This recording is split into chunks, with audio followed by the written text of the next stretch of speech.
Ça, c'est mon or. Et mon or, c'est mon argent. Voilà. Les pépettes. N'ayez pas peur, madame, c'est de l'argent honnête. Et honnêtement gagné. Les pépettes.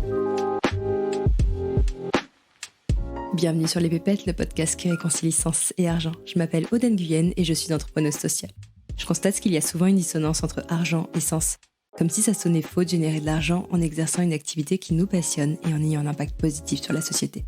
J'ai donc décidé de prendre le micro pour donner la parole à celles et ceux qui maîtrisent le sujet et qui peuvent nous offrir un nouvel éclairage sur l'argent et sur le sens qu'on lui donne. Et si après ça vous voulez encore plus de pépettes, retrouvez-moi sur Instagram, les Pépettes Podcast, où je serai ravie de papoter avec vous et d'approfondir les sujets qu'on aborde ici. Avant de laisser place à mon invité du jour, je rappelle que je ne suis ni banquière ni conseillère en gestion de patrimoine, donc je ne suis pas habilitée à donner des conseils en investissement. Mais si comme moi, vous souhaitez recevoir des conseils neutres et non biaisés adaptés à votre situation pour aligner vos finances avec vos projets de vie et vos convictions, je vous recommande vivement le cabinet de conseil en gestion de patrimoine créé par Nicolas du site avenuedesinvestisseurs.fr. J'ai choisi de me faire accompagner par Nicolas car il fait partie des 5% seulement des conseillers en gestion de patrimoine qui délivrent un conseil indépendant en France. Tous les autres délivrent du conseil non indépendant avec rétrocommission. Et comme Nicolas c'est un mec en or, il offre aux auditeurs et aux auditrices des pépettes une réduction de 100 € lors de votre deuxième rendez-vous. Pour en savoir plus, je vous invite à vous rendre dans la description de l'épisode. Aujourd'hui, j'ai le bonheur de m'inviter chez Anouk Coroller, une exploratrice et amoureuse de la vie.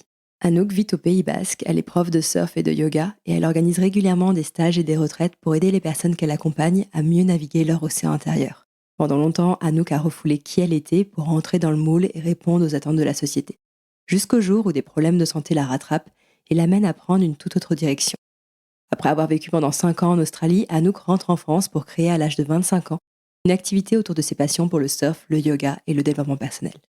Anouk nous raconte en toute transparence et en toute humilité ce que la vie lui a donné, mais aussi ce qu'elle a su mettre en œuvre pour créer cette vie riche et épanouissante. Ce que j'aime chez Anouk, ce sont ses deux facettes. D'un côté, elle mène une vie simple et harmonieuse, et de l'autre, elle est ambitieuse et une véritable âme d'entrepreneuse. C'est le genre de fille qui n'hésite pas à enchaîner les petits boulots et prestations de ménage quand elle a besoin de réunir 10 000 € en 3 mois pour parcourir le monde. C'est aussi le genre de femme qui profite du Covid pour réinventer son activité et créer un programme de toutes pièces à partir des moyens du bord. Elle est non seulement pleine de ressources, mais elle sait aussi surfer sur les cadeaux que la vie lui réserve. Et après l'avoir écoutée avec attention, je suis intimement convaincue que ce qui fait sa réussite, c'est sa capacité à transposer son intériorité dans la matière. On parle de sécurité intérieure, de sécurité matérielle, de loi de l'attraction et de confiance en soi pour comprendre comment aborder avec sérénité les aléas et les insécurités liées à l'entrepreneuriat. Sans plus tarder, je vous invite à rejoindre notre conversation. Très bonne écoute.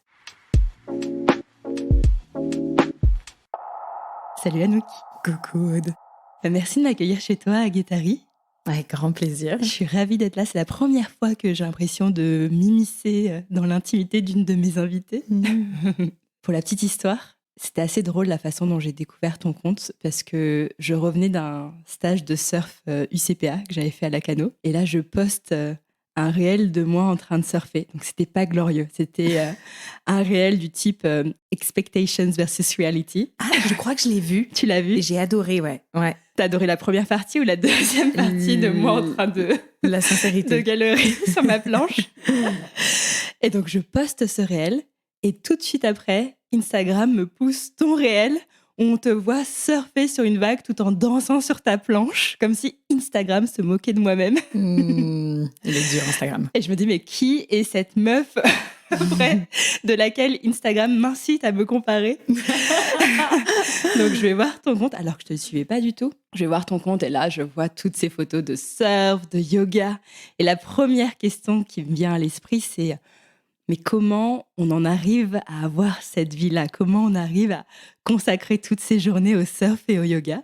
Donc, pour celles et ceux qui nous écoutent et qui ne te connaissent pas encore, est-ce que tu pourrais nous dire qu'est-ce qui t'a amené à créer un style de vie autour de la pratique du surf et du yoga? Alors déjà, comme tu l'as si bien souligné, c'est Instagram. Et versus reality, ma vie n'est pas forcément que ce que je partage sur mon compte Instagram. Mais en effet, aujourd'hui, j'ai quand même créé une vie et un mode de vie qui est autour de choses qui m'épanouissent, et donc le surf et le yoga. Et ça s'est pas créé du jour au lendemain, mais c'est quand même des choses que j'ai commencé à cultiver quand j'étais jeune, puisque mon père a travaillé dans les sports de glisse et m'a initiée au surf quand j'étais petite, même si on a vécu à la montagne. Quand j'ai eu 17 ans, j'ai décidé de partir m'installer en Australie pour faire des études en communication et en marketing. Et donc, t'imagines vivre en Australie à côté de l'eau, où il y a une culture du surf qui est très importante. Je me suis vraiment mise à fond dans ce sport-là, qui est aussi, au-delà d'un sport, je pense, un mode de vie qui est tourné autour de la nature. Le yoga, pas tant. J'avais d'ailleurs fait un premier cours de yoga qui a été un énorme fail, puisque je suis ressortie de ce cours que j'avais pris avec ma mère en Australie. C'était du yoga Bikram, je ne sais pas si tu connais. Voilà. Et je m'étais dit, je suis sortie et j'ai vu le professeur et j'ai dit, merci, c'était bien, mais en fait, le yoga, c'est vraiment pas pour moi, c'est vraiment trop challengeant. Donc, l'histoire commençait mal quand même avec le yoga, mais j'ai un passé de danseuse. J'ai fait beaucoup de danse quand j'étais petite et du coup, j'ai toujours aimé le mouvement. Le mouvement me permettait aussi de connecter à mon monde sensible, mes émotions, plein d'autres choses auxquelles parfois on a du mal à avoir accès dans notre vie active ou dans ce monde-là. Et donc, pour que l'histoire avec le yoga change un peu, il a fallu la rencontre de l'amour. Donc, j'ai rencontré un homme qui était professeur de yoga, qui était aussi mon colocataire, qui était néo-zélandais. Et à travers notre histoire, il m'a partagé le yoga. Et voilà, je dis souvent, l'homme est parti, mais le yoga est resté. Et j'ai continué à cultiver le yoga, à en apprendre plus sur cette pratique-là, sur revenir à soi, connecter à soi. Ça m'a énormément apporté. J'ai voulu me former dans cette pratique. Et dès que j'ai été formée, j'ai commencé à enseigner et j'ai adoré l'enseignement. Et du coup, au début, j'ai commencé à partager le surf, puisque j'étais également professeure de surf, et le yoga. Et de plus en plus en avançant sur mon chemin, le yoga a pris encore plus de place. Et aujourd'hui, voilà, je suis installée dans un petit village dans le Pays Basque, à 2 pas de la mer. Et c'est vrai que j'ai créé une vie aujourd'hui dont parfois j'ai presque honte tellement elle est extraordinaire, du moins pour moi. Je sais que ça plairait pas à tout le monde, mais du moins pour moi. Mais je pense que vraiment, c'est une vie dans laquelle je reçois beaucoup d'amour et j'en donne aussi beaucoup parce que j'ai trouvé toujours dans un certain déséquilibre, c'est sûr, mais plus ou moins ma place. C'est toujours une danse, on n'est jamais figé à sa place, mais dans lequel je suis un chemin, du moins qui m'épanouit et qui est aussi hyper plaisante entre voilà le surf, les cours de yoga, construire une communauté autour de choses saines. Donc voilà un petit peu comment est-ce que j'ai créé tout ça. Ouais.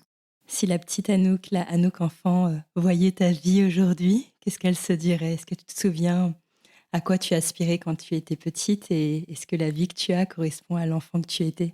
Alors la petite Anouk, moi j'ai vraiment une grande connexion avec elle. J'ai un autel devant lequel je médite tous les jours et j'ai une photo de moi petite et je sens que je suis très très en lien avec la petite Anouk. Et elle adore s'exprimer dans mon quotidien. Donc j'ai une vie dans laquelle je rigole beaucoup et je fais plein de trucs un peu chelous pour le monde des adultes mais qui remplit mon enfant intérieur. Et la petite Anouk, elle est du coup hyper épanouie aussi. Et c'est sûr que quand j'étais petite, j'avais envie de faire des choses qui étaient, je pense, créatives et autour de la danse et autour de... Je me souviens, j'avais fait ce spectacle de danse quand j'avais 5 ans et j'étais sur scène et je ressentais tellement d'émotions fortes à ce moment-là. Et je me souviens sentir que ma mère était aussi si fière de moi. Des petites choses comme ça dans ma vie de jeune fille où je me suis dit, waouh, ça c'est trop chouette. Et j'ai envie de continuer à cultiver ces émotions que quand je suis petite. Malgré tout, je pense qu'il y a un passage à l'adolescence où la plupart d'entre nous, quand même, se perdent un petit peu et on est happé par qui on devrait être pour recevoir l'amour de nos parents, pour être accepté dans la société. Toutes ces injonctions un peu qu'on peut se mettre quand on est ado. Et moi aussi, je me suis perdue. Et du coup, ça fait du bien à un moment donné quand même de se retrouver. Je ne sais pas si toi, tu as eu ça aussi, un petit peu ce passage où où on se perd un petit peu avant de se retrouver. T'as vu ça aussi? Bah moi, j'ai l'impression de me chercher quand même en permanence. Enfin, tu te rends compte que même quand tu as l'impression de te trouver, finalement, tu évolues encore au fil de la vie Mm. et tes aspirations, tes centres d'intérêt évoluent. Donc, j'ai pas l'impression finalement qu'il y a un peu un point d'arrivée Mm. et qu'on arrive à véritablement se trouver. J'ai l'impression qu'on est au contraire tout le temps en mouvement. Ça me fait penser aussi que, tu vois, je trouve que c'est, comme tu disais, c'est pas facile de s'extraire des injonctions de la société. Ça demande pour moi un certain courage d'avoir la vie que tu as parce que ça t'a demandé de pas suivre un peu cette voie toute tracée qu'on nous propose de suivre. Ça demande également de peut-être redéfinir sa notion de la réussite. Comment toi tu décrirais plus en détail ce cheminement intérieur par lequel tu es passé pour parvenir à créer cette activité autour de tes passions? Alors, 2 choses. Déjà, je pense que, oui, en effet, on évolue toujours, mais moi, à un moment donné, quand même, dans ma life, j'évoluais, mais pas dans un chemin qui m'épanouissait. Parce que les injonctions, parce que plein de croyances. Je forçais quand même bien, hein, parce que je suis assez têtue, donc je pensais que j'allais finir en marketing pour des boîtes de surf, parce que mon père avait fait ça, il avait trouvé beaucoup de reconnaissance dans la société face à ça. Puis je pensais que la réussite, c'était gagner de l'argent, pouvoir s'acheter des trucs, être reconnu, voilà, recevoir de l'amour à travers notre statut. Et donc, il a fallu plusieurs passages à l'hôpital avec des symptômes comme des mal de ventre, mais dans lesquels j'étais complètement HS, pour pouvoir me poser la question, est-ce que tu vas bien? Et la réponse à ça était non, en fait, ça va pas et ma direction de vie va pas là où je veux aller. Du coup, la deuxième chose, là où je pense que j'ai eu quand même beaucoup de chance dans mon accompagnement vers ce chemin de, comme tu l'as dit, de courage, de s'émanciper, de vivre de ses passions, c'est que à ce moment-là, j'habite en Australie. Et la culture autour du travail et le mode de vie australien, il est très différent de celui qu'on a en France. Les systèmes de croyances sont différents. En Australie, quelqu'un qui travaille dans un restaurant, bah, il est plutôt assez bien payé en fait. Et il y a moins cette pression de statut. C'est cool de travailler dans un restaurant en Australie en fait. Alors qu'en France, c'est un peu genre, il cherche. Il cherche, il s'est pas encore complètement trouvé, il fait un petit job. Alors qu'en Australie, pas du tout. Et en fait, les gens se définissent pas par leur statut, ils se définissent par autre chose. Mais du coup, je voyais que les gens avec qui j'étais autour de moi avaient pas ce système de croyance de il faut que je réussisse, il faut que je sois quelqu'un dans la société, parce que pour moi, c'est très important avec ma culture française et que moi, j'étais entourée d'un autre environnement. Et cet environnement, c'était, ben voilà, ouais, je suis barista, mais en fait, je vais surfer et ma vie ne se définit pas par le travail. Donc ça, j'ai eu beaucoup de chance et je pense que c'est ça qui m'a aidée avec aussi des parents qui, à la base, m'ont quand même toujours dit « fais ce que t'aimes » et on te suit. Et même si je pense pas que c'est un prerequisite, tu vois, si c'est le truc le plus qui définit en fait si aujourd'hui on arrive à s'émanciper ou pas, faut pas se dire « ah ben moi je peux pas vivre de mes passions parce que mes parents m'ont jamais soutenu ». Enfin, à un moment donné, on fait ses choix, on est responsable de soi et on peut pas accuser nos parents de pas avoir été assez. Je pense que malgré tout, ça m'a mis aussi un petit peu cette graine de j'ai envie de vivre ma vie par plaisir, parce que mes parents aussi principalement l'ont fait. Et d'ailleurs, quand j'étais petite, si on revient à la petite Anouk, c'était un enfant épanoui dans son cadre familial, mais à l'école, c'était très très dur pour moi, parce que j'ai une grande intelligence émotionnelle, mais moi, le format mental d'apprendre des choses, d'être assise sur une chaise, ça me convenait pas du tout. Et donc, c'était vraiment très dur à l'école. Et du coup, j'ai eu ces petites croyances genre, ben, toi, en fait, t'es pas assez bien. Toi, t'es différente. Mais t'es différente pas bien. T'es différente mal, en fait. Il va falloir que tu travailles très, très dur pour ressembler aux autres. Donc, j'avais ce truc à l'école, voilà, de t'es différente et t'y arrives pas. Et si t'arrives pas à te mettre dans le cadre, dans le moule que l'école te propose, ben, t'es pas assez bien. Ce qui est le cas pour beaucoup d'enfants aujourd'hui. Et j'avais de la chance parce que, donc une fois, ma prof de CP, je m'en souviens pas, hein, mais c'est ma mère qui m'a dit, et mon père aussi, ma prof de CP a convoqué mes parents en disant « Anouk a des problèmes mentaux et elle n'ira pas jusqu'au bac ». T'imagines un petit peu la gueule de ma mère quand on lui dit ça. Et quoi, j'avais un CP, t'as quel âge? 5 ans, un truc comme ça. Et mon père, il a dit, elle aime la danse, alors elle dansera.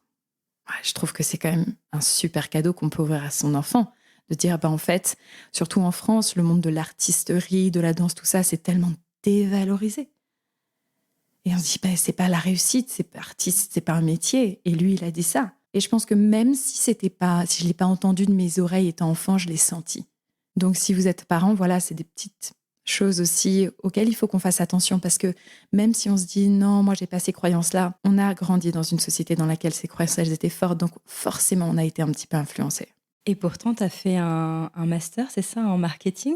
Un bachelor. Un bachelor en ouais. marketing. Ouais, j'ai fait un bachelor en marketing parce que c'est ma mère qui dirigeait un petit peu. Au début, je pense que c'est normal quand on grandit. Enfin, elle était un petit peu en charge de qu'est-ce que tu vas faire, voilà, parce que bon, clairement, je savais pas. Donc, elle m'orientait quand même pas mal. Et pour elle, la valeur études était importante parce que ça me mettait un cadre aussi, parce que je savais pas ce que je voulais faire. Et c'est sans dire que pour moi, c'est hyper important ou pas important, mais c'est vrai que ça a mis un cadre et ça m'a permis de me dire, si je suis capable de faire ça, je suis capable de faire des études en Australie dans une langue étrangère et de me la donner. Et je pense que c'était bénéfique, ouais. Ce qui n'est pas évident, je trouve, avant d'avoir trouvé cette passion pour le surf, le yoga, c'est d'avancer dans la vie sans savoir où l'on va, sans avoir une direction, savoir quelle direction on doit prendre. Et en même temps, on se met aussi à cet âge-là, pendant la période de nos études, beaucoup la pression sur les épaules pour trouver cette passion, parce que c'est quand même la passion qui donne aussi un sens à sa vie.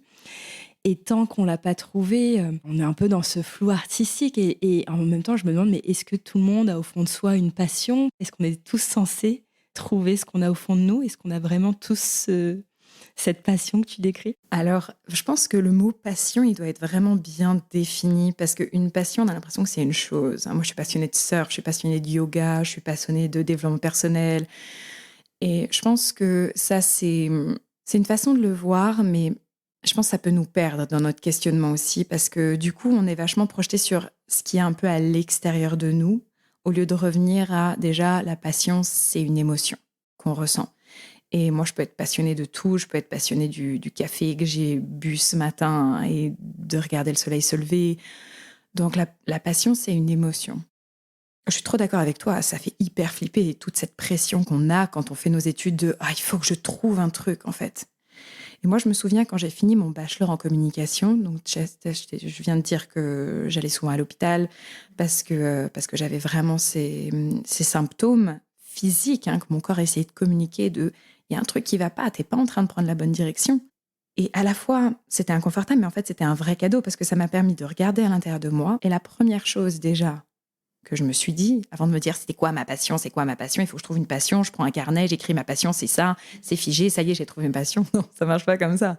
La première chose, c'était, en fait, je me connais pas. Je sais pas qui je suis. Et déjà, ce premier pas, d'avouer qu'on sait pas qui on est, déjà, c'est énorme. Et même au-delà de ça, c'est d'être confortable avec cette idée. Parce que là, toi et moi, on peut se le dire, on ne sait pas qui on est. Mais peut-être que ça va éveiller une petite anxiété, une envie de trouver quelque chose, vite. Je suis Aude, je suis Anouk, je suis professeur de yoga, je suis Yalia. Et en fait, de revenir à, on ne sait pas qui on est. Et c'est OK, mais partons en aventure, partons en exploration pour apprendre à connaître qui on est. Et moi, à ce moment-là, je finis mon bachelor et je me dis ça. Je me dis, mais en fait, t'as 21 ans. Tu sais pas qui t'es. On te demande de rentrer dans un job, mais tu sais pas quels sont tes talents, quelles sont tes forces. Où est-ce que tu vas t'épanouir et te marrer dans ta vie? Eh bien, tant mieux. Apprenons. Et donc, dès là, c'est quel est le premier pas que je peux faire aujourd'hui? Quelle est la chose que j'ai envie de faire, moi? Pas mes injonctions, mais moi. Qu'est-ce que j'ai envie de faire? Et bien sûr, le plus dur, c'est, encore une fois, c'est pas de se dire, mais c'est de faire confiance à ça et dire, OK, je fais confiance à cette voie et je mets en place. Donc oui, je pense que, au-delà d'une passion, je pense qu'on a tous des cadeaux et des talents à offrir au monde. Que notre chemin, à tous, c'est de découvrir ce que c'est et de se mettre en action pour pouvoir les offrir au monde et vivre une vie épanouie. Une fois que tu as trouvé ce qui t'animait, comment t'es parvenue à transformer cette émotion, cette passion que tu pouvais ressentir pour le surf ou le yoga en une activité professionnelle? Quels sont les premiers petits pas que tu as fait? Au début, donc, j'ai commencé à enseigner le yoga. Je me suis dit, waouh, le yoga, j'adore. Vraiment, c'est quelque chose que j'ai envie de continuer. Donc, j'ai continué là-dedans. Mais au début, je pense que j'ai eu très peur et j'étais jeune, j'avais 22 ans, de mettre vraiment tout ça en place. Donc, je pense que maintenant, avec du recul sur ma vie, je pense que j'ai beaucoup fui. Je suis partie voyager. En même temps, je me suis formée, mais au fond de moi, il y avait je suis pas prête. Je me sentais pas prête. En fait, je me sentais pas. Je pense que à ce moment-là, j'ai pas assez d'énergie pour mettre en action. Et je m'en voulais beaucoup parce que je pense que pareil, il y avait une autre petite voix qui savait ce que je faisais. Je m'en voulais de pas avoir le courage de le faire.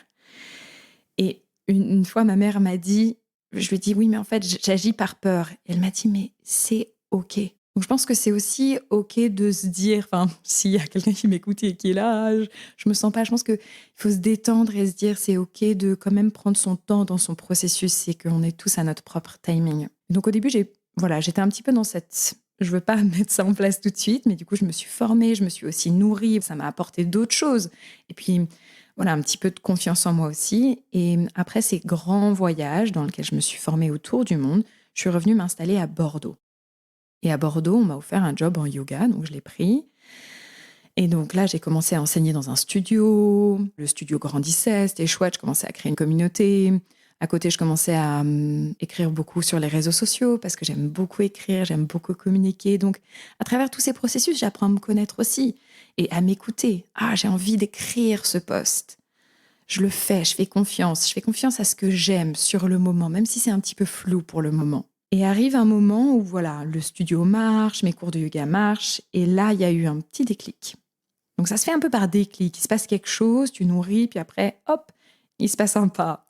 Et le pas, c'était assez effrayant pour moi. C'est la gérante du studio qui vient me voir et qui me dit, tu te rends compte, Anouk, quand le studio il marchera vraiment à son plein potentiel, ça veut dire que toi, tu seras rémunéré un petit peu près 2 000 € par mois. Donc elle était hyper enthousiastée. Mais moi, je me suis dit, mais what? Quand je suis à mon plein potentiel, quand je bosse de ouf et que je donne tout ce que moi je donne, je gagne 2 000 €. Et en fait, si tu veux, j'ai senti il y a un palier.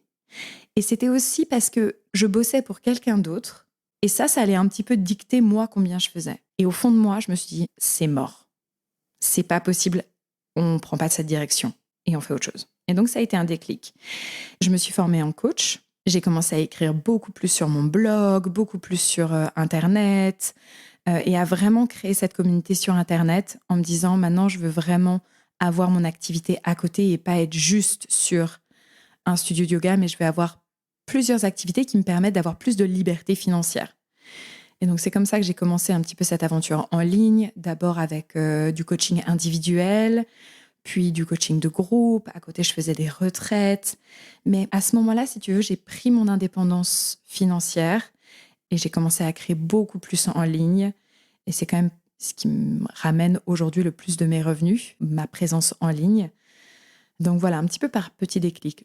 Ce que je me demande, c'est, tu vois, toute cette phase de recherche où tu es encore submergé par tes peurs et puis ça te demande de te mettre en mouvement pour arriver à avancer malgré la peur et puis petit à petit à dépasser cette peur pour te lancer vraiment. C'est finalement la phase aussi la plus compliquée à vivre, je pense, financièrement, parce que tu es face à l'incertitude, tu es face à l'inconnu. Et la question que je me pose, c'est qu'est-ce que tu as mis en place pour soutenir cette incertitude et ces insécurités financières que tu as sûrement dû traverser à ce moment-là? Ouais. Et c'est une super question parce qu'en effet, il y a plein de gens qui ont envie de se lancer dans leur activité de cœur et il y a tellement de peurs financières qui sont compréhensibles parce qu'à la fin du mois, on a besoin de payer notre loyer, on a besoin de manger. Donc moi, à ce moment-là de ma vie où voilà, le studio commence et en même temps, j'ai envie de m'émanciper, de lancer mon entreprise en ligne, tout ça. Voilà, ce moment charnière un petit peu, ce qui s'est passé en fait, c'est que j'ai reçu un héritage d'un grand-père que je n'ai jamais connu, qui était de 50 000 €. Je peux le dire en toute transparence, parce que c'est vrai que si on donne pas de chiffres, on peut s'imaginer des trucs pharaoniques. Et à l'époque, à 26 ans, je me dis, waouh, c'est énorme. plus on grandit, plus on se rend compte que c'est énorme, mais l'argent, ça se dépense quand même beaucoup plus vite que ça se gagne, enfin, je pense. Quoique ça peut être une croyance à changer, ça, tu vois. Ça peut, en le disant, je me dis. Et du coup, j'avais ce petit backup-là. J'essayais au moins possible de le toucher et de faire par mois, mais je savais que si j'arrivais à ne pas payer mon loyer à la fin du mois, j'avais ça. Et du coup, ça me mettait une petite sécurité. Et moi, je fais des formations maintenant où j'aide les femmes aussi à trouver leur indépendance financière, notamment dans le milieu du bien-être. Et je leur dis, si vous lancez votre activité, mais vous avez un petit peu de peur autour et de peur financière, n'hésitez pas à prendre un petit job qui soit quand même en lien avec les choses qui vous font vibrer et vos talents, ce que vous connaissez. Utilisez votre intuition et puis assurez-vous que l'entreprise soit un minimum dans vos valeurs pour qu'il y ait quand même un certain épanouissement et que ça vous permette aussi de gérer un petit peu toute l'incertitude qui soit liée à l'entrepreneuriat. Je pense que c'est vraiment important parce que quand on est entrepreneur, on est un créatif. Et cette énergie créative, elle a besoin d'être au plus libre possible et pas d'avoir un système nerveux qui est constamment sous stress et en mode survie. Donc, de savoir qu'à la fin du mois, on peut payer son loyer, on peut payer ses charges, c'est important. Bien qu'à un moment donné, il ne faut pas non plus rester terré dans le schéma. Et si on en a le souhait, en tout cas, il faut prendre le risque d'aller en mode solo, en mode « je ne sais pas si ça va marcher ». Il y a cette autre transition aussi qui est à faire.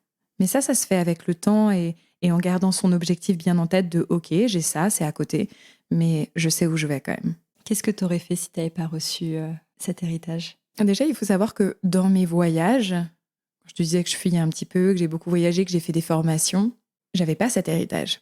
Et donc, j'étais à la fois en yoga, parce que j'enseignais un petit peu le yoga dans les pays dans lesquels je voyageais, mais à côté, je trouvais un job. Donc, j'ai travaillé dans des cafés, j'ai travaillé aussi un petit peu en clinique pour une méthode de soins, mais à chaque fois, j'essayais de pas être dans ce stress financier et d'apprendre, en fait. C'est un peu les premiers pas d'apprendre à gérer ta vie financière. Donc, c'est des moments où on apprend beaucoup. Donc oui, je pense que c'est important quand même d'avoir ce truc de... à la fin du mois, je sais comment payer mon loyer. Je voulais aborder avec toi cette notion de sécurité intérieure au-delà de la sécurité matérielle. Parce que pour moi, en fait, ce que j'ai appris et compris récemment, c'est que c'est quand même deux choses qui sont séparées, enfin, qui ne sont pas forcément corrélées. C'est-à-dire qu'on peut gagner plus d'argent sans pour autant se sentir davantage en sécurité. La preuve en est que beaucoup de personnes qui ont de l'argent, qui ont reçu un héritage, qui gagnent bien leur vie, ne se sentent pas pour autant davantage en sécurité. Beaucoup ont cette peur du manque. Christian Junod, qui est spécialiste de la relation à l'argent et que j'ai reçu dans l'épisode 2 du podcast, nous disait qu'on a tendance à projeter sur l'argent notre besoin de sécurité, alors que ce manque de sécurité, c'est un problème intérieur qui ne peut pas toujours être compensé par une solution qu'on va chercher à l'extérieur. Donc, je m'interroge vraiment sur, ok, donc d'une part, on assure cette sécurité matérielle, soit en prenant un petit job, soit en ayant des économies cotées comme tu avais, donc ce qui permet effectivement d'avoir un certain confort à ce niveau-là. Mais pour autant, comment je nourris ma sécurité intérieure indépendamment de ce que j'ai sur mon compte en banque ? C'est trop beau déjà ce qui est dit, j'adore. Et c'est drôle parce qu'en effet, je me rends compte que mes insécurités que j'avais à l'époque, elles sont encore là. Alors, un petit peu moins, mais je sens que ça peut être un petit peu les mêmes discours. J'ai toujours de l'insécurité intérieure. Et d'ailleurs, c'est drôle parce que du coup, je viens de faire une formation de 30 heures. Et moi aussi, j'ai un peu posé des intentions là-dedans. Et une de mes intentions, c'est je veux lâcher ma peur de manque financier. Mes peurs par rapport à l'argent. C'est vraiment comme ça que je l'ai formulé à l'intérieur de moi. Mes peurs par rapport à l'argent. Je suis complètement d'accord. Complètement d'accord. Et comment est-ce qu'on fait pour trouver du coup cette sécurité intérieure ? Moi, je pense que c'est intimement lié avec à quel point est-ce qu'on se connaît soi et à quel point on sait qu'on est capable de générer de l'argent. Parce que si on n'a aucune idée de comment est-ce qu'on va générer cet argent, si on n'a pas confiance en soi par rapport à ça, je trouve que pour moi, ça me génère du stress. Alors que si je sais pourquoi est-ce que je suis faite, comment est-ce que je vais générer de l'argent, si j'ai un objectif précis, moi intérieur de où est-ce que je vais, je sais que toute mon énergie, elle va être canalisée pour être dans la création de mon souhait, de ce que je veux créer. Et là-dedans, les émotions que je génère, c'est beaucoup de joie, beaucoup d'abondance, beaucoup de richesse intérieure, beaucoup d'amour, beaucoup de plein de choses positives qui fait que mon monde intérieur, il est habité par toutes ces émotions-là. Il n'est pas du tout habité par le stress, le manque, le je vais pas y arriver. Donc je pense que c'est intimement lié avec le fait qu'on sache où on va, on ait une idée et on soit dans un processus de création qui fait qu'on génère des choses positives et pas des insécurités par rapport au manque. Donc pour moi, il y a vraiment cette dynamique de je crée de l'abondance et je vis dans l'abondance. Donc ça passe par son intériorité, ça passe par les processus de création. Pour qu'on clarifie aussi ce que tu veux dire par là, concrètement, quels sont les processus créatifs, quelles sont les choses que tu mets en place dans ton quotidien pour avoir une vision claire de cette direction et mettre toute ton énergie en mouvement vers la direction que tu définis. Ouais. Alors, peut-être que même le premier pas, c'est de cultiver l'abondance. On vit dans un monde abondant. Quand on va en pleine nature, il y a de l'abondance de partout, dans les prairies. Enfin, la nature est généreuse, la vie est généreuse et la vie, simplement vécue, nous permet d'être vraiment en connexion avec qui on est au plus profond de nous. Et on se sent, quand on est dans cette connexion, juste bien en fait. On n'a besoin de rien. On n'est pas en manque de rien. Il y a de l'eau qui coule dans la rivière pour que tu puisses boire. Il y a une pomme qui naît d'un arbre pour que tu puisses manger. Il y a tout dans la nature pour que tu sois bien. Et il n'y a pas de manque. Il y a un arbre pour que tu puisses te mettre dessous. Enfin, de revenir à déjà, cette connexion avec ce qui est vrai. C'est ça qui est vrai. C'est qu'on a besoin de rien d'autre que ce que la nature nous offre. Et tu vois, il n'y a pas longtemps, je suis allée à Paris.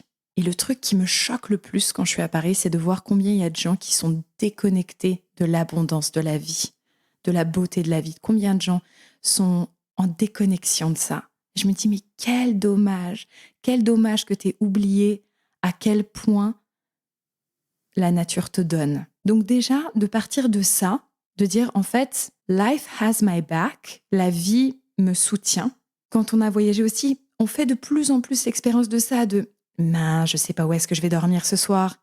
Et tout d'un coup, il y a un truc qui se passe où on dirait que la vie nous aide. Donc c'est ça aussi, ça nous aide à faire un petit peu les voyages et l'aventure, de reconnecter à la vie et la magie de la vie. Et en fait, déjà, on part de cette base-là. Donc moi, concrètement, dans mon quotidien, comment je fais ?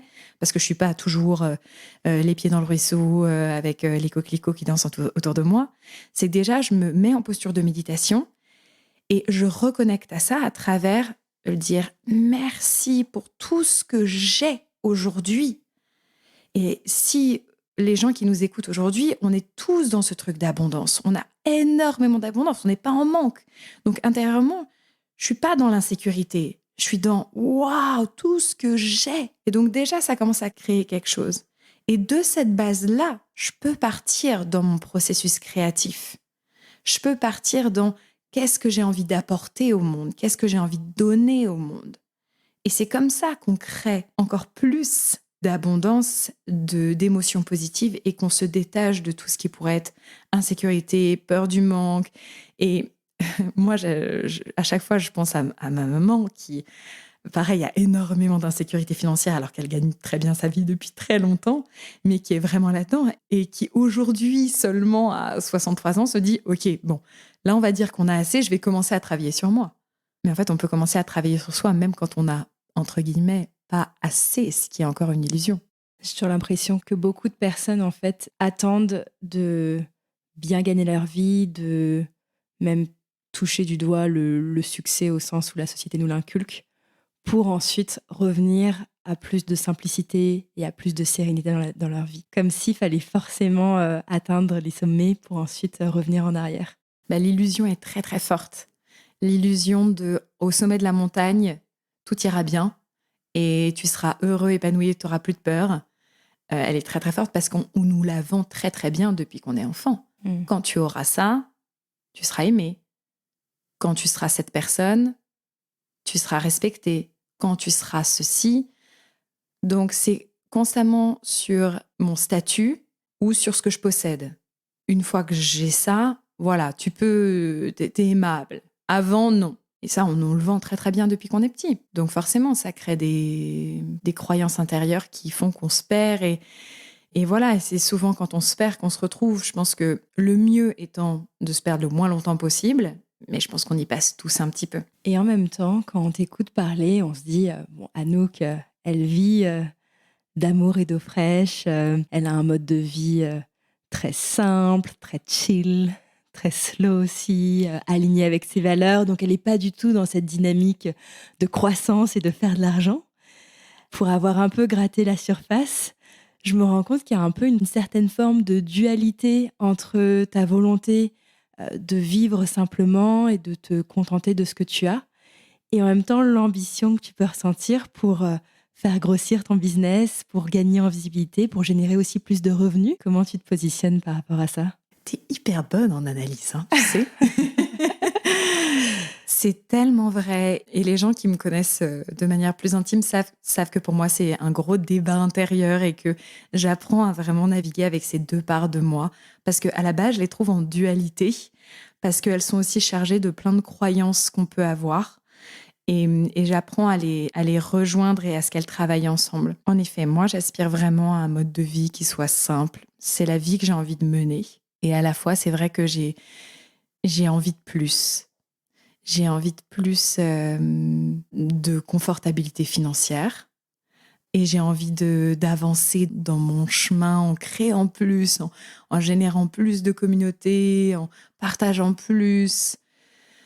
Donc, je pense que ce plus, il faut que j'en fasse un petit peu attention aussi et de rester dans le cœur de ce que je suis. Parce que, comme tout le monde, voilà, j'ai ce truc humain de je veux plus, hein, je veux plus de likes, je veux plus de followers.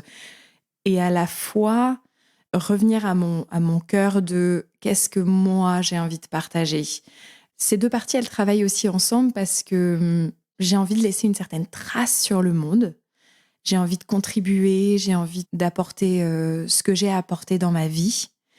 Et c'est ça qui me pousse aussi d'une certaine façon à faire plus. Donc tu vois, il y a un petit peu, dans ce plus, il peut y avoir deux façons de voir. Est-ce que c'est plus parce qu'en fait je veux plus parce que j'ai été formatée comme ça et que j'ai un ego comme tout le monde et que j'ai envie de plus, ou est-ce que j'ai envie de plus parce que j'ai envie de contribuer plus? Pour moi, la limite est très fine et souvent il faut que je me reprenne. Parce qu'avec les réseaux sociaux, je veux dire, ils jouent que sur ça. Donc c'est normal que mon cerveau il s'active comme ça.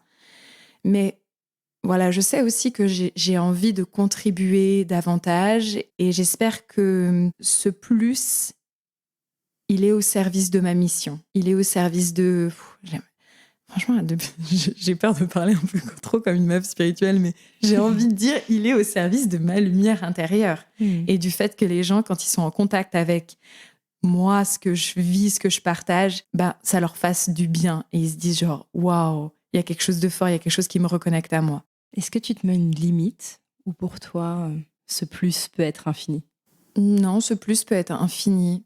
Par contre, je sais que j'ai toujours envie d'une vie simple et même au niveau de ma consommation. Pour moi, c'est très important de consommer peu, d'avoir peu, de rester là-dedans. Pareil, ça me demande de constamment revenir, de laisser le panier de shopping que j'ai fait sur Instagram et de pas le compléter parce que je suis partie un petit peu trop loin, mais de revenir à ça parce que je sais que c'est là-dedans qu'on est épanoui. C'est pas en ayant plus de trucs, mais en partageant plus de notre lumière et de qui on est. C'est intéressant de voir que ça te demande quand même de mettre de la conscience dessus pour ne pas te laisser embarquer dans cette hyper-consommation. C'est clair, mais moi, sur les pires, c'est les ads en story qui montrent des fringues. Et J'ai pas envie de dire ça trop fort parce que j'ai peur que l'intelligence artificielle m'écoute et qu'elle m'en mette encore plus. Ne la tentez pas. Et ouais, bah bien sûr. En fait, on n'arrête pas de nous manipuler avec ça. Donc, c'est sûr que ça c'est quelque chose, je pense qu'on est tous en proie aujourd'hui à ça. Il faut faire attention. Même si on est plein de bonne volonté et tout ça, ça demande vraiment un travail qui nous prend beaucoup d'énergie aussi. Hein. Du coup, ça demande de l'énergie, c'est clair.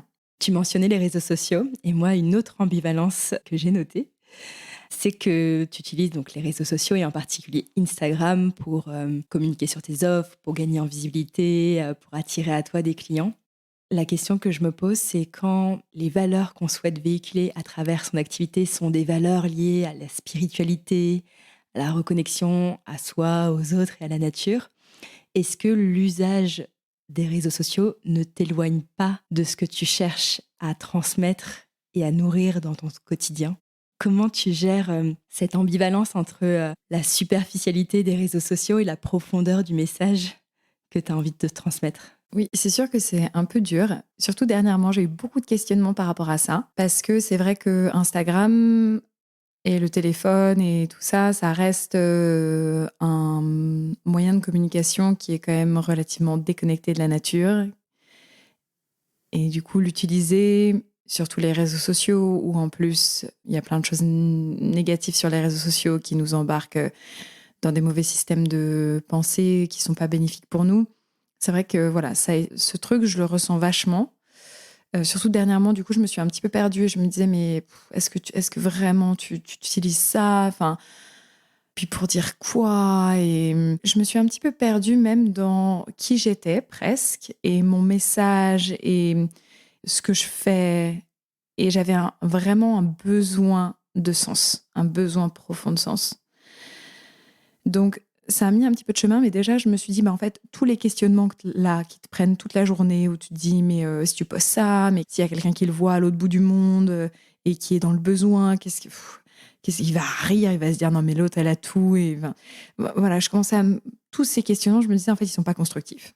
À un moment donné, ils ne sont pas constructifs. Ils tournent en rond. Du moins pour moi. Je voyais que mon système de pensée, il allait nulle part. Donc, j'ai dit, OK, drop.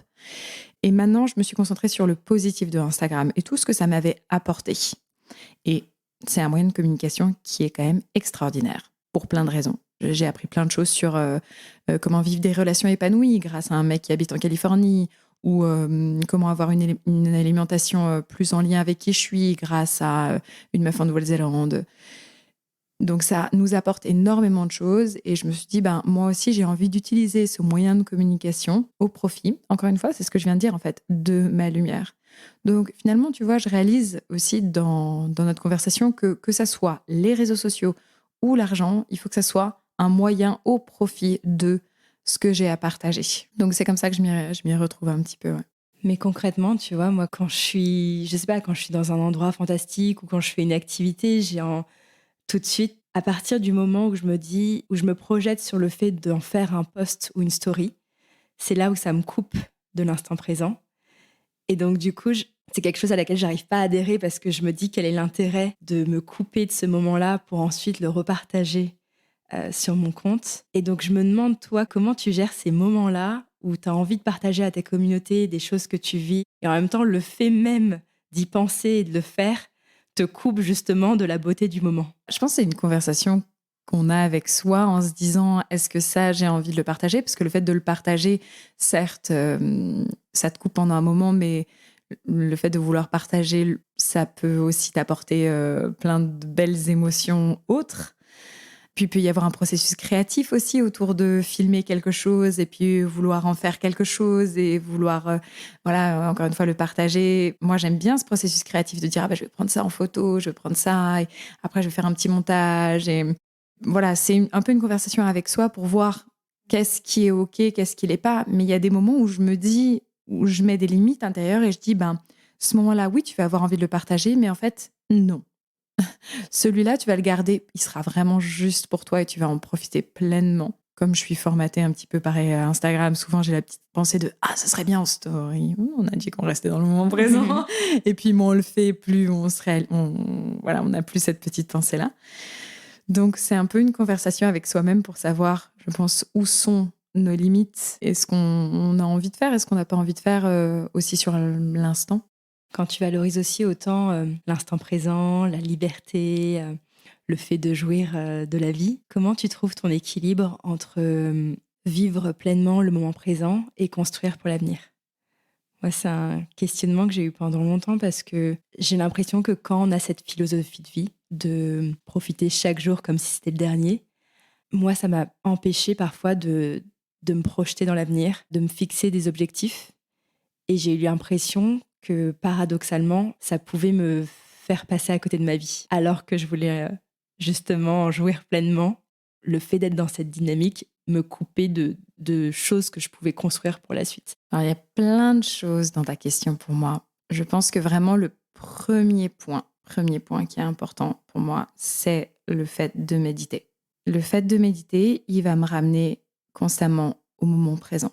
Parce que c'est pas le fait que j'ai des objectifs ou pas d'objectifs qui change le fait que je suis ou non dans le moment présent. Il y a des gens qui ont 0 objectif de vie, mais qui n'arrivent pas à vivre dans le moment présent parce qu'en fait, ils sont submergés plein de peur. Donc déjà, le fait de méditer, on apprend à travailler avec ce qu'on peut appeler un monkey mind. Donc on l'appelle le monkey mind parce que c'est comme un petit singe qui va d'une branche à une autre, qui s'accroche à une pensée puis une autre qui n'a rien à voir.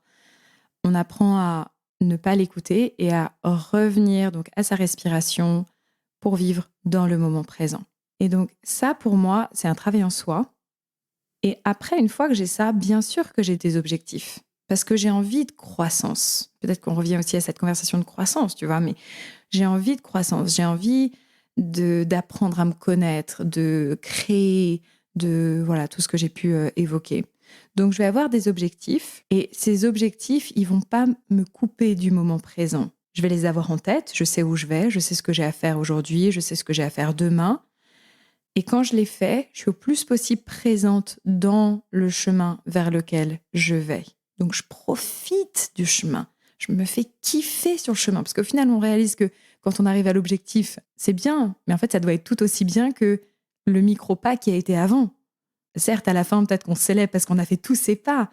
Mais est-ce qu'on a profité de chaque pas? Et donc ça, pour moi, c'est la pratique de la méditation et de revenir constamment au moment présent. Et je pense que c'est vraiment quelque chose qu'on n'a pas appris à faire quand on était à l'école, où on s'est concentré que sur les objectifs, ou même en grandissant et même dans notre société, on se concentre sur les objectifs, mais on ne profite pas pleinement du moment présent pour apprendre à se déstresser, faire de notre mieux chaque jour, apprendre à être présente en fait dans le processus pour en profiter à fond. Et c'est là aussi on voit qu'il y a beaucoup de burn-out parce que les gens sont tellement fixés sur les objectifs, ils sont tellement pleins d'inflammation intérieure au niveau de leur stress dans leur chemin qu'après ils arrivent au sommet, mais en fait ils sont complètement burned out.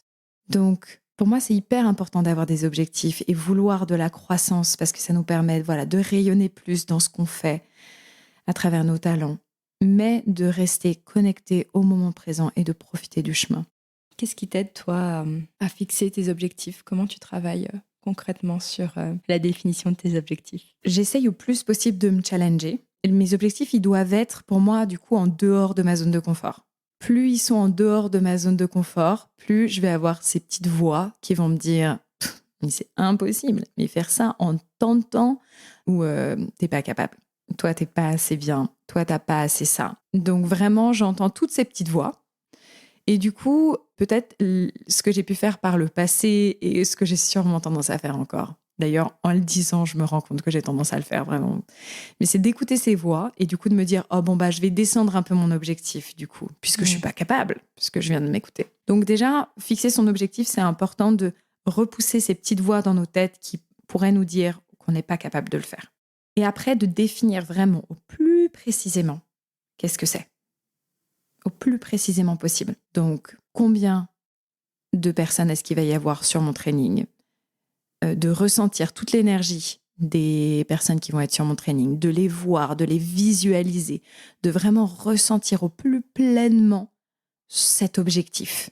Lorsque je fais un objectif où je fais une vente de programme en ligne, combien j'en vends? À quelle date? De ressentir au plus pleinement quand j'ai rempli cet objectif, comment je me sens. Et donc, quand je mets mon objectif et que je le visualise, donc il y a vraiment ce truc de visualisation pour moi, je vais inviter toutes les émotions, les sensations et les micro-sensations que je peux ressentir lorsque mon objectif il est rempli. Et du coup, j'ai un marqueur émotionnel qui fait que même si dans la matière, j'y suis pas encore, j'ai pas encore vendu mes programmes, je suis pas encore sur ma formation, là je suis en train de te parler. Dans mon énergie, c'est déjà fait. C'est déjà fait. Et une fois que j'ai fait ça, la seule chose que j'ai à faire, c'est de réellement mettre en action pour arriver à complétion de cet objectif. Ça te parle ce que je te dis ? Ça me parle carrément, mais pour moi, pour arriver à l'état que tu décris, ça demande d'avoir une grande confiance en soi, en la vie. Et ça, c'est pas donné à tout le monde. À moi, par exemple. Il va falloir que tu reframes ce système de croyance.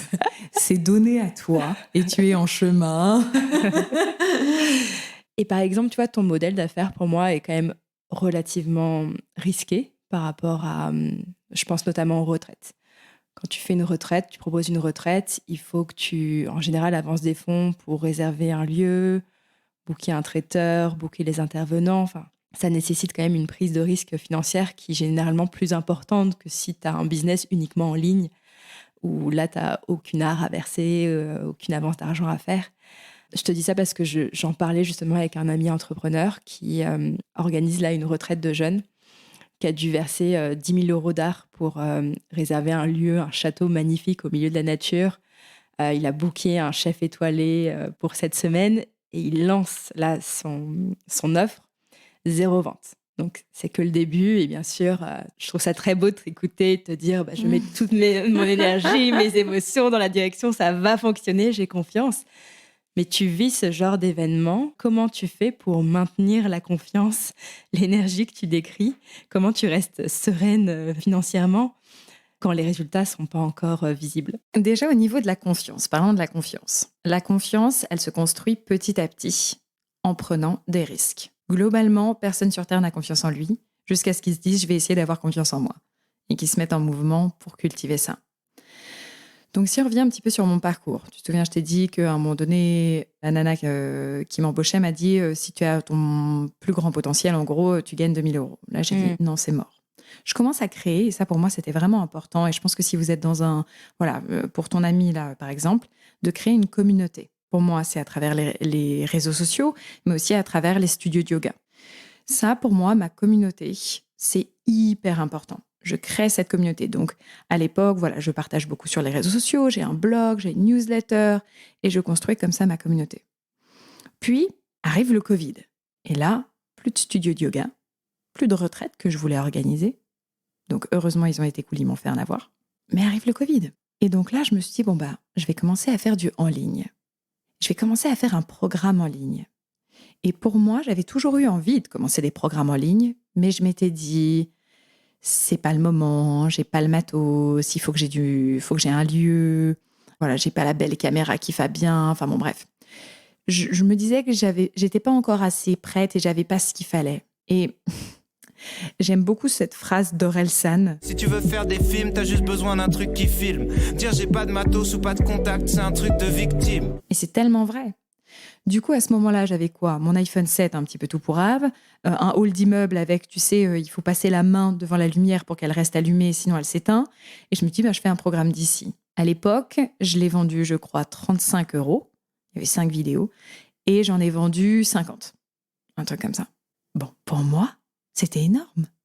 Et surtout, je venais de dépasser plein de croyances qui ont fait que je me suis dit, mais en fait, t'as déjà tout, il faut juste te lancer. Donc, j'ai réussi à faire ce petit pactole-là. Et aussi, ce qui était important pour moi, c'est sans risque financier, ou très peu. Très, très peu. J'avais un abonnement à newsletter. Donc, je pense que quand on commence à construire sa confiance en soi, peu importe ce qu'on commence à construire, en fait. Pour moi, c'est avec petits risques financiers. Pour moi, c'est un petit peu l'erreur qu'a fait ton ami. Je sais pas, j'ai pas regardé son truc, mais de un, moi, j'avais une communauté. Donc, je savais qu'il y avait des gens, quand même, une communauté engagée, une communauté fidèle, c'est-à-dire des relations authentiques qui mettent du temps à construire. Ça aussi, on ne lance pas une retraite de yoga quand on a un petit peu une communauté, mais ça met du temps. Après, sans risque financier, qui me permet de construire un petit peu de confiance en moi et me dire « Wow, ça marche, j'ai développé plein de croyances positives, j'ai lâché plein de croyances négatives et maintenant, je passe au niveau supérieur. Maintenant, j'investis un petit peu dans du matos, un petit peu dans ça. Et je construis le prochain programme, à l'époque 21 routines de yoga, qui a super bien marché, à moindre coût financier. Et aujourd'hui, c'est comme ça que je marche. Pour moi, d'autres personnes qui veulent jouer plus gros, certes, mais moi, j'investis un petit peu et je me dis, si tu perds cette somme d'argent, est-ce que pour toi, c'est OK? Parce que le risque, c'est ça marche, mais le risque, c'est aussi ça marche pas. Donc, prends en compte ce risque. Et si ça marche pas, c'est quoi ton next move? Tu vois ce que je veux dire? Donc voilà, pour moi, 10 000 euros dans une retraite, voilà, je sais pas s'il y a une communauté, mais je sais pas si je l'aurais fait. Je trouve qu'il y a un bon équilibre dans ce que tu partages entre la mise en mouvement et ce cheminement, ce travail intérieur. Et la question que je me pose, c'est pour pouvoir vivre d'une passion, d'une activité qui nous anime, est-ce qu'il faut d'abord croire que c'est possible? Ou est-ce que c'est parce que tu t'es mise en mouvement, que tu as cherché des preuves tangibles que ça pouvait fonctionner, que ça t'a permis de croire en tes rêves? Est-ce qu'il faut y croire pour pouvoir vivre de sa passion ou faut-il d'abord se mettre en mouvement et passer à l'action pour pouvoir y croire? Je pense que c'est un petit peu l'œuf et la poule.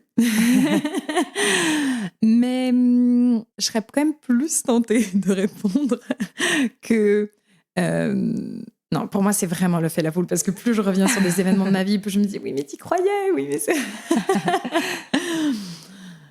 Il faut se mettre en mouvement, quoi qu'il arrive. Même si vous n'y croyez pas, je pense qu'il faut se mettre en mouvement. Parce que quand on se met en mouvement, on apprend à découvrir des choses à propos de nous, sur ce qui marche, mais aussi sur ce qui ne marche pas. Le risque, c'est de rester dans l'inaction complète, et on le voit bien dans la nature, tout ce qui n'a pas de mouvement, tout ce qui stagne, c'est pas en santé. Donc on a besoin de mouvement.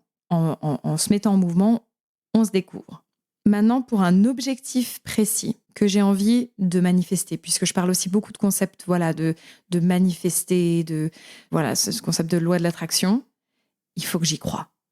Si moi, j'y crois pas, si je crois pas en mon objectif, si je crois pas en ma vision, si je crois pas que ma formation de 30 heures, elle va remplir, personne va y croire. Et donc, comment est-ce que je fais pour nourrir ce « j'y crois » ? Je reviens. Alors parfois ça se fait dans ma méditation, mais parfois ça se fait pas forcément dans ma méditation. Lorsque j'y crois, comment est-ce que je me sens? Comment est-ce que j'agis? Et d'être à l'écoute de ces petites pensées qui pourraient me dire, bah voilà, tu vois, personne s'est inscrit depuis 3 jours. Voilà, tu vois. Tu vois quoi? Non. Reste dans ton axe, reste dans ton objectif. Là, pour te dire, j'ai un programme qui sort bientôt. Et pour le moment, il n'y a pas beaucoup d'inscrits. Mais je crois vraiment à mon objectif. Mais je serais tentée avec mon mental de me dire, bah voilà, ça c'est une preuve que ça va pas marcher. En fait, c'est moi qui choisis la preuve que j'ai envie de voir. C'est moi qui choisis. Donc, je fais un choix différent. Encore faut-il être capable de voir les bonnes preuves et de ne pas mettre son attention sur le verre à moitié vide. Exactement, exactement. Regardez les preuves qui sont en lien avec là où on va. Pas facile. Tu as mentionné là, la loi de l'attraction et la manifestation. Alors, je sais que moi, tout ce qui est énergétique et d'autant plus tout ce qui est énergétique autour de l'argent, c'est quelque chose que je regarde un peu avec un œil critique. En même temps, je pense qu'on est dans une société dans laquelle on n'est pas encouragé à explorer ces sujets. D'ailleurs, on a souvent tendance à catégoriser, juger les personnes qui s'y intéressent comme étant des personnes perchées. Ça doit te parler. Oui. Qu'est-ce qui t'a amené, toi, à croire profondément en ça? Et quel est peut-être ton niveau de compréhension sur ces sujets? Alors déjà, dans ce truc de la loi de l'attraction, ça part du concept que j'attire à moi ce que je suis. Et comme là, on met notre attention, voilà, on a un choix. Faire ce choix de mettre notre attention sur ce qu'on a envie d'attirer dans notre vie. Et je vous invite à attirer des choses plutôt chouettes. Donc, de mettre votre attention sur l'amour, la joie, les choses qui sont épanouissantes, et puis l'abondance. Voilà, on revient aussi à ce truc de je prends un temps pour remercier déjà tout ce que j'ai et cultiver ça. Au niveau de l'argent, Parfois aussi dans le monde spirituel, c'est un petit peu l'argent c'est sale, l'argent c'est voilà, les cours de yoga devraient être gratuits, c'est trop cher. De toute façon, ce monde où il y a des gens qui sont très riches et nous on est pauvres et bon bref, il y a un peu cet archétype de par exemple la prof de yoga qui gagne pas une thune. Et tout ça, je trouve ça extrêmement dommage et même extrêmement triste parce que pour moi, l'argent c'est de l'énergie. Et encore une fois, c'est de l'énergie qui est un soutien à notre lumière. Donc, si on n'a pas d'énergie, on n'a pas de soutien à ce qu'on a envie de créer, à la façon dont on a envie de toucher les gens dans le monde, on n'a pas ce soutien-là. Donc, c'est de faire déjà de l'argent un allié énergétique et d'en être reconnaissante parce qu'on fait tellement de choses avec l'argent, on change le monde avec l'argent. On fait des choses fantastiques avec l'argent. Mais ça, on se concentre pas trop là-dessus. On se concentre sur les choses qui vont pas avec l'argent. Donc, comment est-ce qu'on peut regarder l'argent et se dire « Mais merci de m'accompagner là-dedans et si je suis sur le bon chemin, eh ben, allons-y, quoi. Allons-y et ayons-en encore plus. » Donc, pour moi, c'est... Voilà, je sais pas si je suis dans un truc très, très poussé, perché, où je suis là en train de faire des rituels avec mon argent. Pourquoi pas ? Pourquoi pas, franchement, tu vois moi, je suis hyper ouverte à plein de choses. Mais déjà, d'avoir en fait juste cette vision de l'argent, c'est de l'énergie. Ça vient soutenir toi, ta lumière, tes projets, ce que tu as rayonné dans le monde. Et fais-en un allié, fais-en pas un ennemi. Ça s'est construit avec le temps, juste en me questionnant en fait. C'est quoi l'argent pour moi et j'ai que envie d'énergie cool dans ma vie. Je sais qu'il y aura de l'énergie pas cool qui voudra s'immiscer, que ça soit juste par ce que je peux penser, parfois qui n'est pas hyper cool. Mais moi, j'ai envie de cultiver vraiment des choses cool. Et ma relation avec l'argent, j'ai envie qu'elle soit cool, apaisée et épanouissante.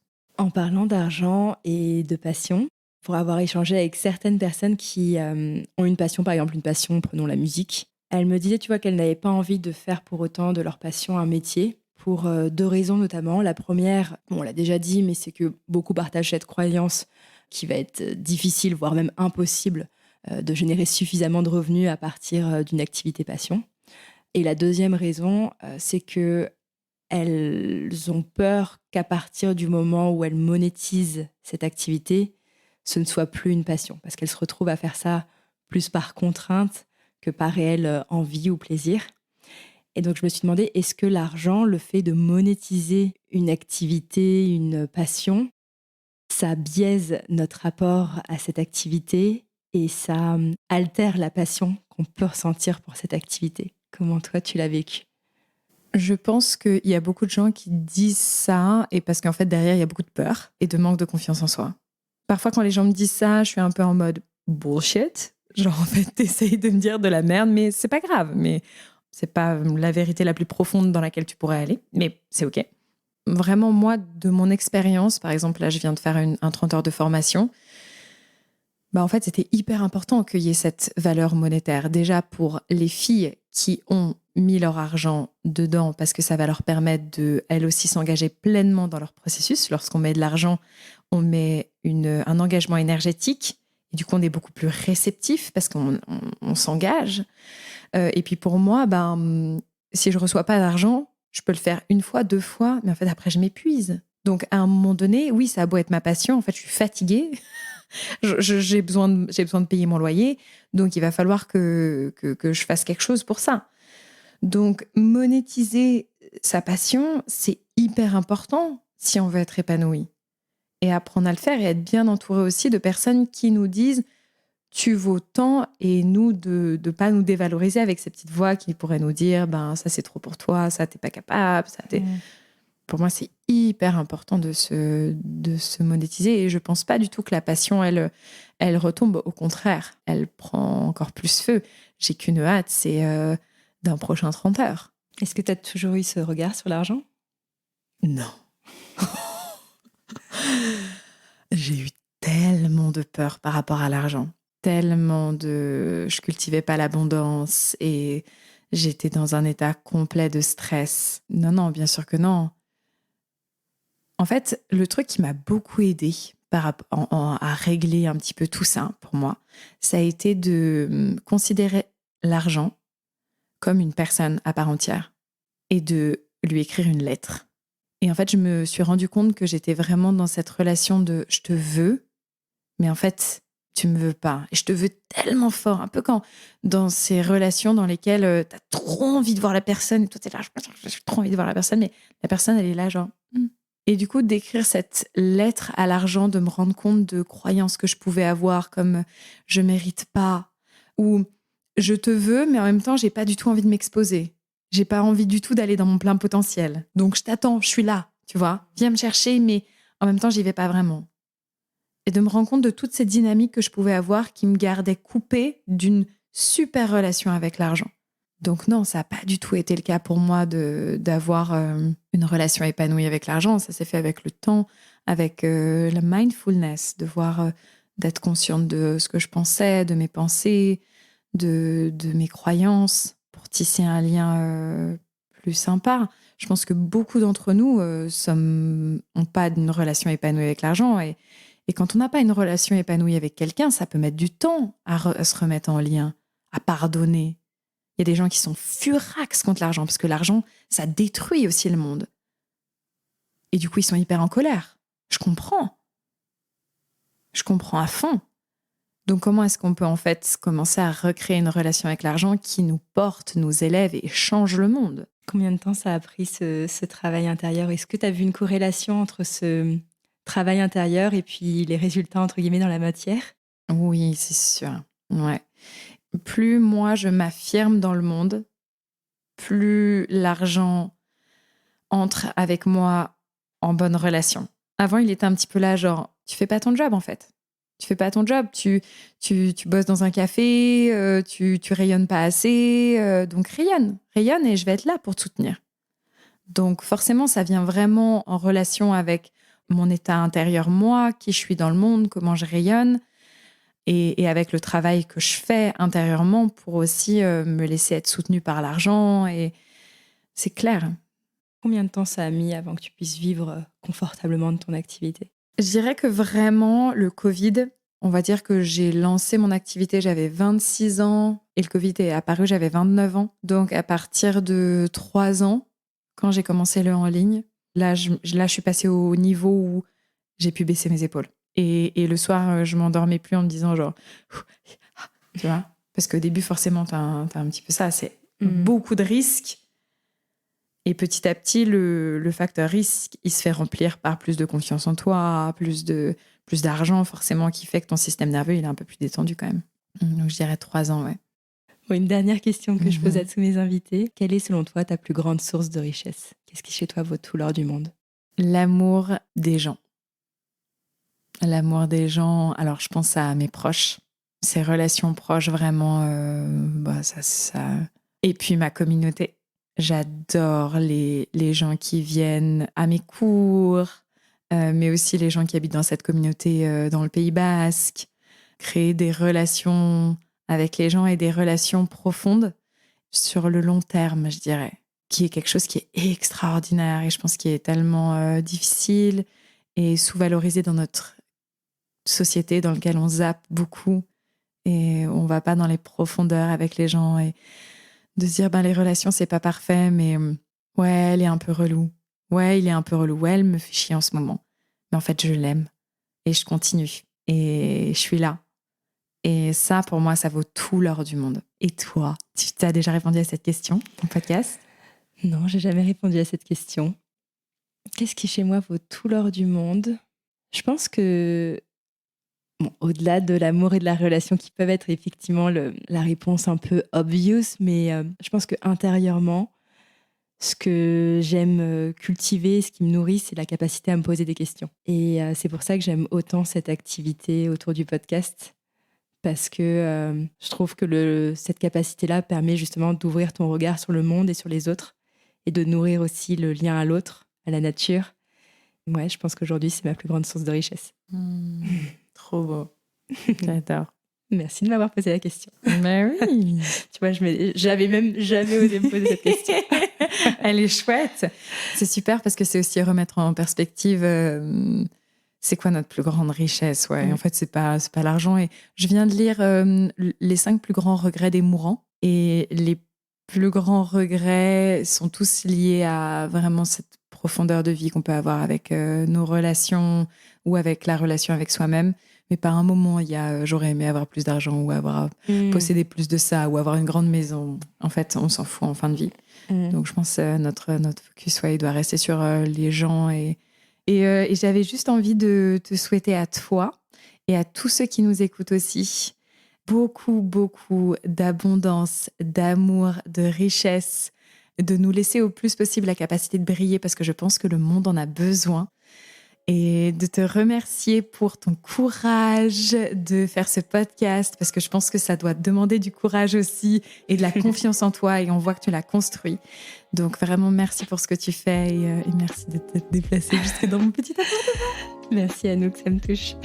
Merci beaucoup de m'avoir accueillie.